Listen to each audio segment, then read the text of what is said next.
Hola, ¿qué tal muchachos? El día de hoy vamos a comenzar con lo que es la unidad 3 que lleva como título Fórmulas químicas y disoluciones. Em, en esta unidad vamos a ver distintos temas como por ejemplo las distintas formas en que se puede expresar una fórmula química, vamos a ver qué es una ecuación química, los tipos que hay, distintos aspectos. También vamos a entrar a lo que vienen siendo las disoluciones, la forma en que se puede expresar la concentración de una disolución y pues otros aspectos importantes ahí, ¿no? Así que sin más, pues vamos a comenzar. Vamos a empezar por definir qué es una fórmula química. Una fórmula química la debemos entender nosotros como la forma en que se expresa o se representa lo que es la proporción de cada uno de los elementos que forman lo que es una molécula. Ahora, este tipo de fórmulas se pueden expresar de distintas maneras. Por ejemplo, tenemos la fórmula empírica, la fórmula semidesarrollada, la fórmula desarrollada. Tenemos también incluso en química orgánica se utiliza mucho la fórmula estructural, entre otras, ¿no? Por su parte, una ecuación química es una forma en la que se representan lo que vienen siendo las reacciones químicas. De hecho, la definición de una reacción química debe entenderse como que es una ecuación química que está dividida en dos partes por una flecha. Del lado izquierdo se encuentran las partes que reaccionan, que se conocen como reactivos, y del lado derecho lo que se produce y por eso se conoce como producto. También tenemos una serie de símbolos que se utilizan para lo que es la representación de lo que son las reacciones químicas como tal, que a continuación se las voy a poner. Bueno, como les decía, ahí tenemos una reacción química y pues claramente podemos ver cómo es una ecuación dividida en dos partes por una flecha. Como les decía, del lado izquierdo están las partes que se modifican o reaccionan, por eso se llaman reactivos. Y del lado derecho de la flecha se encuentran las partes que se van a producir, por eso se le conoce como productos, que se generan o se producen, productos. Eh, es una ecuación dividida por dos partes, una flecha que está en la parte de en medio, reactivos, productos. También es importante que ustedes sepan que se utilizan ciertos símbolos para lo que es la representación de este tipo de ecuaciones. Por ejemplo, los que están en color azul, incluso en el ejemplo de abajo también, son letras que se utilizan para representar el estado físico del reactivo o el producto que se genera, ¿no? Por ejemplo, aquí te está diciendo, sabes que tienes hidróxido de sodio en estado líquido que se mezcla con ácido clorhídrico que también está en estado líquido. Produce, esta flechita significa que produce o que se genera cloruro de sodio que está en estado sólido y agua que se genera o se produce en estado gaseoso. Asimismo tenemos una serie de símbolos que están en color rosita que se pueden llegar a utilizar en una reacción. Por ejemplo, aquí te dice, ¿sabes qué? Mezclo estos dos y aparte le agrego un catalizador. Ese triangulito significa que tienes que calentar. Si estuviera el triángulo invertido sería enfriar. Y este símbolo significa que hay que agitar. Entonces te dice que ya que se lleva a cabo lo que es la reacción química, va a precipitar un sólido, que en este caso es cloruro de sodio, y aparte se va a ir como vapores en forma de gas, agua.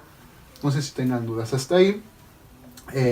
Aquí abajo hay otro pequeño ejemplo que lo quise poner para decirles que también esto es importante. Acá no venían, pero estos símbolos se conocen como coeficientes, mientras que estos números pequeñitos se conocen como subíndices.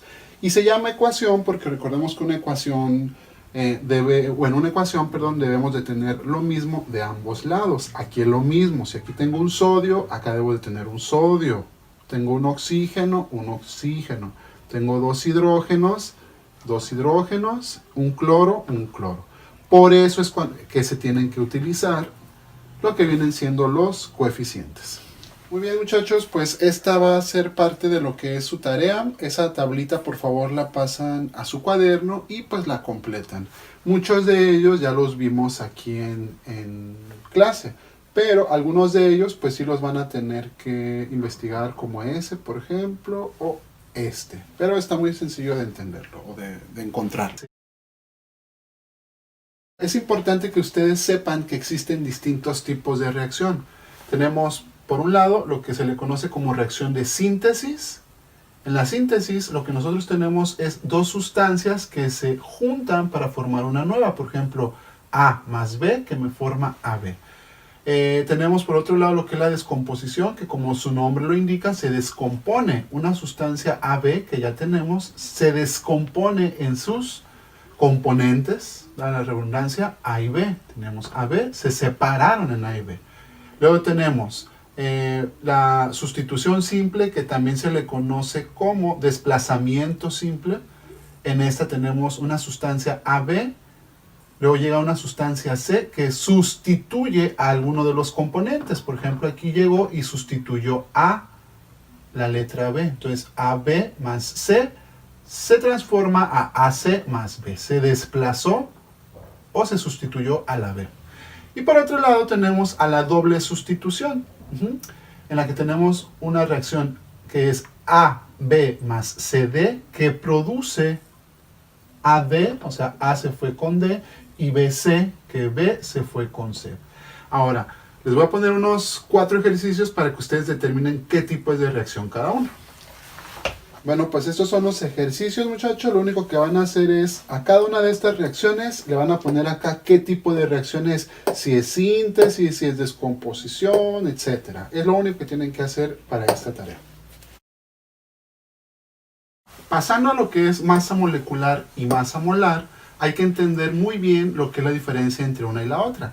Para empezar, la masa molecular se expresa con una M minúscula subíndice F, mientras que la masa molar se expresa con una M mayúscula. Bueno, la masa molecular, como su nombre lo indica, te va a indicar la masa de una molécula o puede ser de un átomo, en el caso pues de la tabla periódica, cuando el hidrógeno viene, que por ejemplo viene 1.0079, etcétera, ¿no? Pero entonces la masa molecular es la masa ya sea de un elemento o de una molécula.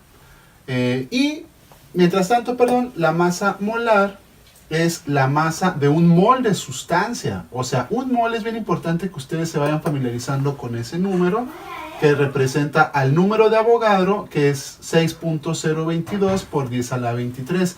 Ese es un número muy, muy grande. Para que más o menos se den una idea de qué tan grande es, si tú tuvieras esta cantidad de donas, tú podrías recubrir todo lo que es la superficie de la Tierra, formando una capa de 8 kilómetros de espesor, tan solo de puras donas. Ese es el número, pues, de lo que se le conoce como número de Avogadro. Es un número extremadamente grande. Entonces, la masa molecular es la masa de una sola molécula, mientras que la masa molar es la masa de todo este número de moléculas, átomos o iones. Ahora, las unidades de la masa molecular se les conoce como unidad de masa atómica, que se representa con una U, o también se le conoce como Dalton. En física y en química se utiliza la U, mientras que Da, que es el símbolo de Dalton, se utiliza mucho para lo que es biología, porque, por ejemplo, en el caso de las proteínas, todo lo que son ese tipo de las aminoácidos, etcétera, se utiliza esto. ¿Por qué? Porque se utiliza un múltiplo que son los kilodalton. Pero en biología, en química se utiliza más lo que es la unidad de masa atómica, que es la U.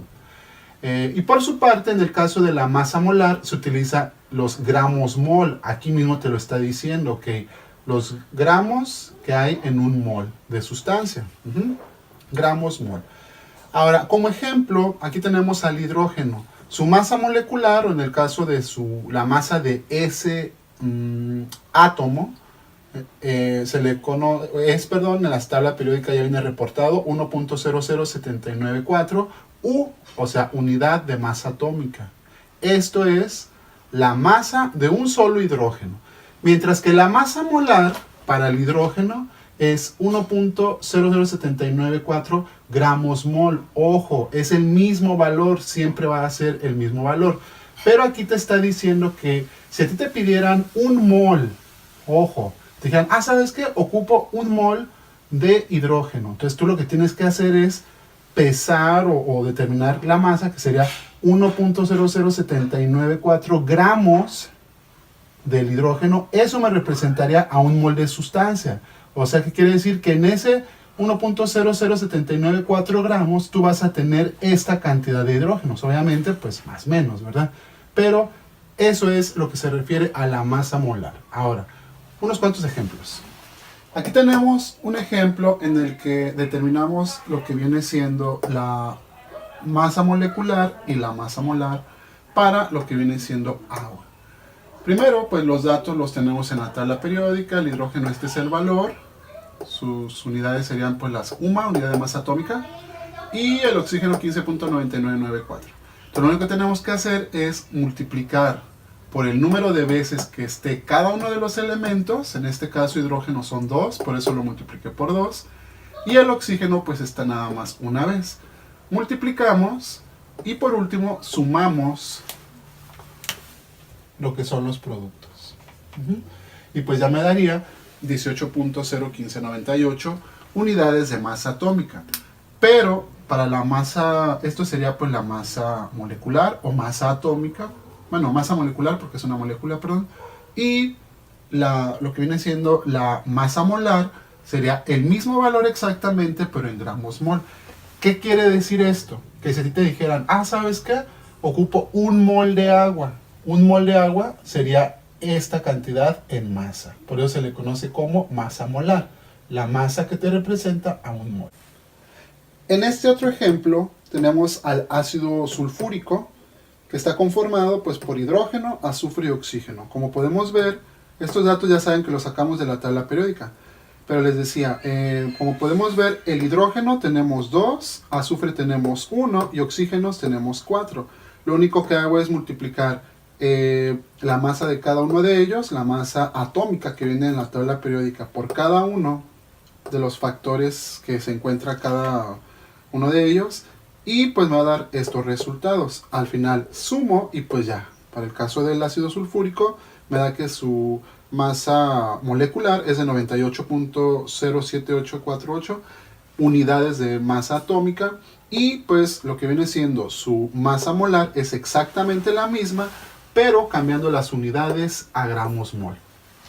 Bueno, aquí tenemos un problemita en el que ya vamos a aplicar un poco más lo que viene siendo tanto la masa molecular como el número de Avogadro. Te dice, ¿cuántas moléculas hay en 2.5 gramos de cloruro de sodio? Para eso, los únicos datos que tenemos pues son que el sodio pues tiene una masa atómica de 22.9897, el cloro 35.453. Estos datos vienen en la tabla periódica. Perdón. Entonces lo que hacemos primero es determinar lo que es la masa molar. Para esto lo único que hacemos es sumar. ¿Por qué? Porque el cloruro de sodio nada más tiene un sodio, un cloro. Entonces no hay nada más que hacer que sumar. Entonces sumamos esto y me da 58.4427 gramos mol. Ojo, este dato por eso es tan importante que ustedes lo entiendan. ¿Qué te está diciendo? Que en 58.4427 gramos hay un mol de esta sustancia. Entonces, aquí hay que entenderlo. Un mol está representado por 58 por esa cantidad en gramos. Entonces tú dices, ok, entonces estos 2.5 gramos, ¿cuántos mol me representan? Es una regla de 3. Si 58.44 es 1, 2.5, ¿a cuánto me representan? Entonces saco mi valor. ¿Cómo? Pues ustedes ya saben, ingenieros en formación, lo único que hacen es multiplicar cruzado, dividir 2.5 por 1 entre 58.4427, me queda 0.042776 mol. Entonces, por lo tanto, si un mol, nosotros recordemos que equivale a 6.022 por 10 a la 23 moléculas de cloruro de sodio, entonces esta cantidad de mol que nosotros acabamos de determinar, ¿a cuántas moléculas representa? Lo mismo, este número lo multiplicamos por el número de Avogadro entre 1, pues me queda que son 3.6749 por 10 a la 16 moléculas de cloruro de sodio. Entonces, espero que no tengan duda con eso. Saco lo que es la masa la masa molar, nosotros recordamos que esto equivale a un mol, entonces 2.5 gramos, que me lo da el problema, ¿a cuánto representa? Estos mol. Entonces si un mol es el número de Avogadro de moléculas, entonces estos mol que nosotros sacamos equivalen a este número de moléculas de cloruro de sodio. Entonces en 2.5 gramos tenemos todas estas moléculas de cloruro de sodio. Esto también va a ser parte de su tarea, muchachos, va a ser determinar lo que viene siendo la masa molecular y la masa molar de cada una de estas sustancias, del óxido de aluminio, permanganato de potasio, ácido fosfórico. Ojo con este, ¿por qué? Porque tengo hidrógeno acá, tengo hidrógeno acá, tengo hidrógeno aquí, tengo carbono y tengo carbono. Este es el etanol. Aquí ya viene condensada la fórmula. Esta viene siendo glucosa, ácido clorhídrico, hidróxido de magnesio. Ojo con este paréntesis, afecta tanto al hidrógeno como al oxígeno, pero al magnesio no. Y este ya es para gente pro. Aquí este se llama nitrato de níquel hexahidratado. Ojo, tenemos un níquel, ojo con este nitrógeno, ¿cuántos hay? Ojo con este oxígeno, este es un 3, por si no lo alcanzan a ver bien, este es un 2. Y ojo, cuando te dice que es hexahidratado, esto se le pone un puntito aquí para decir que va unido a eso. Eso ya más adelante se los puedo explicar, pero no quiere decir, o sea, esto quiere decir que este 6 multiplica nada más a lo que son las moléculas de agua. Te dice que tenemos el nitrato de níquel, pero aparte está con 6 moléculas de agua, por eso se le llama hexahidratado. Entonces aquí tienen que sumar todos los oxígenos, los que tengamos aquí y aparte los que tengamos acá. Entonces pónganse listos con ese ejercicio. Bueno, también tenemos estos 3 problemitas, muchachos, que van a resolver. Están relativamente sencillos. El primero te dice, ¿cuántas moléculas de agua hay en 50 mililitros? Considerando que la densidad del agua es de 1.00 gramos sobre mililitro. Ojo con este dato, un gramo es lo mismo que un mililitro. En el segundo te dice, ¿cuántos gramos de glucosa? Esa es la fórmula condensada de glucosa, si no lo alcanzan a ver es C6H12O6. Debes pesar si te piden disolver 0.7 mol en agua. No alcanza a ver muy bien, pero dice agua. Y el último, este es el más aplicado, así como para ustedes que van a ingeniería. Y dice, si en tu nuevo empleo, vamos a suponer que ya eres ingeniero, ¿no? Llegas y te piden hacer una aleación entre 2.19 por 10 a la 17 átomos de níquel. Si no se alcanza a ver, ese es un 17. 2.19 por 10 a la 17 átomos de níquel. Y 1.78 por 10 a la 18 átomos de cobre. La pregunta es, ¿cuánto debes pesar de cada uno? O sea, ¿cuánto níquel debo de agarrar y pesar? ¿Cuánto cobre debo de agarrar y pesar? Entonces, eso es lo único que tienen que hacer.